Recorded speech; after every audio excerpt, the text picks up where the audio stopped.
저희 목차는 다음과 같습니다. 먼저 아웃라인과 상식적 데이터 분석, 일반적 모델링, 피처 엔지니어링, 최종 모델 선택, 마지막으로 전체적인 정리 순서로 진행하겠습니다.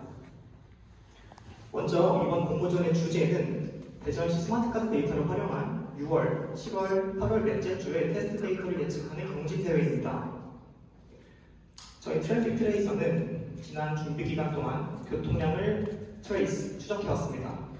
이번 발표에서는 그간 저희가 겪어왔던 시행착오와 성장 과정을 다시 한번 추적해보겠습니다. 먼저 주어진 데이터를 가지고 전처리 및 시각화를 진행한 결과입니다.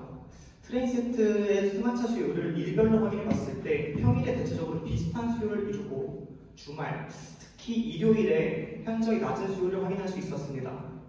공휴일도 주말과 비슷한 수요량을 나타내네요. 7월 8월도 같이 보겠습니다. 어둡게 표시된 것이 주말인데요. 이 정도면 확실히 주기성을 보인다고 말할 수 있을 것 같습니다. 다음은 격자별 대중교통 수요량입니다. 승차량과 하차량이 거의 비슷해 보이는데요. 이때 눈에 띄는 지역은 둔산동과 은행동이었습니다. 이를 토대로 팀원들이 서로 다른 4개의 모델을 사용하여 로우 데이터로만 모델 평가를 진행해보았습니다.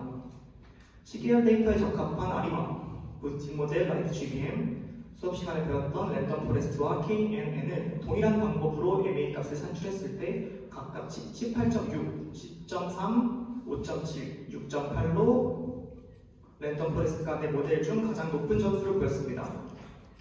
드디어 저희는 머신러닝 세계의 첫 발을 내딛었습니다. 앞으로 저희의 목적은 위에 보이는 오차 점수를 줄이는 일이 되겠네요. 점수를 낮추기 위해서 적절한 변수를 추가해줘야 할 필요가 있겠습니다.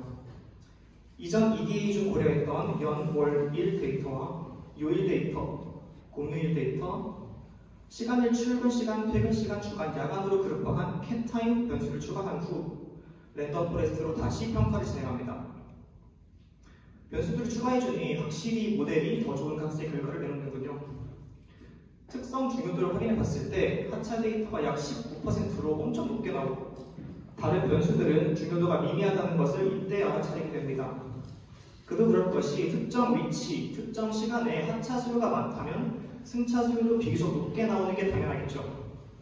또한 모든 데이터가 2023년이므로 이어 변수를 제거합니다. 테스트 셋은 넷째 주에 해당하는 데이터들이고 학습 데이터에는 넷째 주로 학습할 수 없기에 A 컬럼도 제거합니다. 테스트 데이터에는 공휴일이 없기 때문에 공휴일 컬럼도 제거합니다. 저희는 하차에 초점을 두고 하차 데이터를 설명할 수 있는 또 다른 변수들이 필요했습니다. 하차의 많고 적음을 설명할 수 있는 변수는 곧 승차의 많고 적음을 예측하는 데 도움을 주는 변수로 작용할 것이 분명하기 때문입니다. 해당 격자가 무슨 동인지, 격자별 버스 정류장 개수와 학교 개수, 총 학생 수는 몇 명인지와 같은 하차를 설명할 수 있는 외부 데이터를 추가하여 데이터를 가공합니다. 이 데이터를 학습했을 때의 점수를 확인해 보겠습니다. 현재 더 나은 방향으로 진행되고 있음을 확인할 수 있었습니다. 이를 통해 저희가 추가한 변수는 7가지로 다음과 같습니다. 이때 중간에 EMD는 읍면동으로 동 이름을 말하고자 했습니다. 저희가 랜덤 포레스트만을 가지고 실험하고 있을 때 머신러닝 수업 시간에 앙상블 모델에 대해 배우게 됩니다. 앙상블 모델이란 여러 개의 개별 모델을 결합하여 더 강력하고 안정적인 성능을 달성하려는 머신러닝 기법을 말하는데요. 이에 대해 찾아보는 중 최적의 모델을 찾아주고 최적의 하이퍼 파라미터를 찾아주는 모델인 오토블로원을 만나게 됩니다. 오토블로원은 데이터셋의 통계치를 스스로 분석해서 데이터셋에 따른 피처 엔지니어링을 자동으로 수행해주고 결측값 처리, 크로스 밸리데이션 분할, 범주형, 수치형 변수 전처리, 이후 모델 학습과 하이퍼 파라미터 조정, 그 이후 앙상블까지 한 몇 줄 만의 코드만으로 최적의 모델과 점수를 리더보드를 통해 한 번에 확인할 수 있는 오토ML 모델입니다.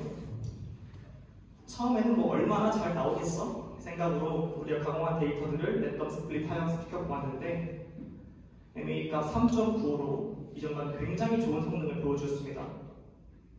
추가적인 전략으로 트레인 세트 기준 승차율이 0인 값의 비율이 22%로 꽤 많은 비중을 차지하고 있다는 것을 알고 있었고 0을 정확히 0으로 예측하는 것이 이 대회의 키포인트가 되겠다라고 생각했습니다.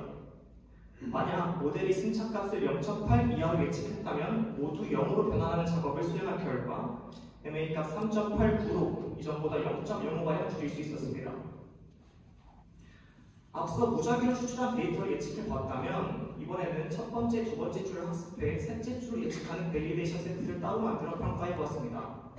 그 결과 MA값 5.8로 예상했던 것보다 훨씬 좋지 못한 결과를 얻었습니다.